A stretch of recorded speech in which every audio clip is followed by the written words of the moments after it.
সুপ্রভাত সকলকে। আজ হনুমান জয়ন্তী, আবার পূর্ণিমাও। তো আমার ঘরে আজ পুজো আছে, সত্যনারায়ণ পুজো আছে। একটার সময় পুরোহিত আসবে।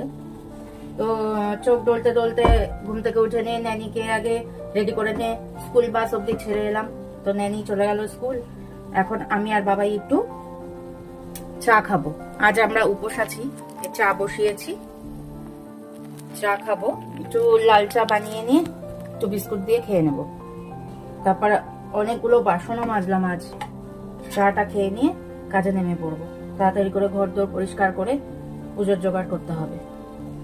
এখানে আমি গুড়ের শর্টকাট যেটা বলে সেটাই দিচ্ছি চায়ে। আমরা চিনি সাধারণত খাই না, এই গুড়ের শর্টকাটটা দিয়েই চা খাই। অল্প করে চা পাতা দিয়ে দিই।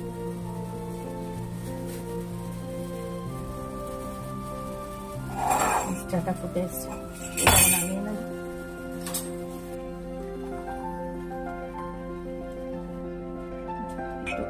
বাবাইকে একটু দিয়ে দিলাম, আর সাথেই টোস্ট বিস্কুট, টোস্ট দিয়ে লাল চা। জমে যাবে সকাল সকাল। চলো চলে এসো বাবাই। দরজা খুলতে যাবে না, বাদর ঢুকে যাবে, আমার আরো কাজ বেড়ে যাবে। এই তো আজকে অনেক কাজ। নারায়ণ পুজোর জোগাড়, বজরংবলীর জোগাড়। টোস্ট বিস্কুট দিয়ে চা খেতে কার কার ভালো লাগে বলো, সবাই কমেন্ট করবেন। তুমি খাবে তো বিস্কিট?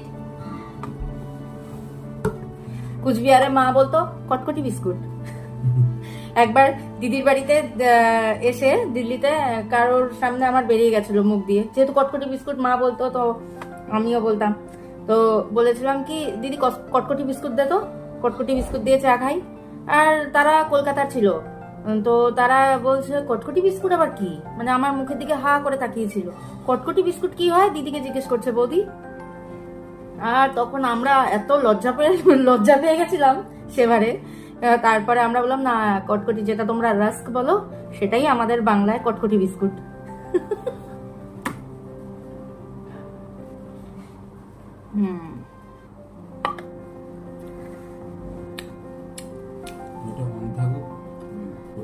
কত কাজ করতে হবে ভেবেই মাথা খারাপ হয়ে যাচ্ছে।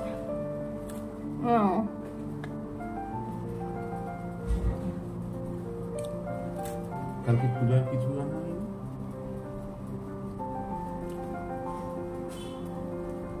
তো আমাদের চা খাওয়া হয়ে গেল, এখনকার মতো টাটা।